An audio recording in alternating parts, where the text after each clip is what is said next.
Tim SAR gabungan terus melakukan upaya pencarian terhadap korban yang tertimbun longsor di Desa Lonjok Boko, Kecamatan Parangloe, Kabupaten Goa.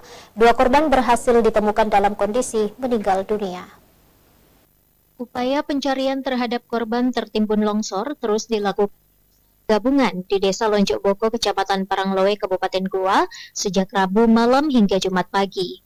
Tim SAR gabungan berhasil menemukan dua korban longsor dalam kondisi meninggal dunia tidak jauh dari lokasi kejadian.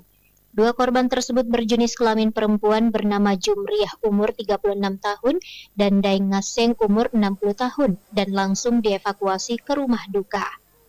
Dari data sementara total korban longsor berjumlah 9 orang, 5 dinyatakan meninggal dunia, 2 orang masih dalam pencarian dan 2 orang lainnya selamat.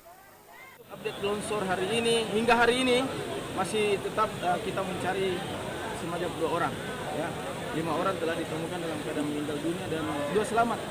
Nah, sisa 2 orang yang kita akan usahakan hari ini, semoga hari ini cepat kita temukan hingga sore. Karena jam 18.00 operasi sementara kita tutup.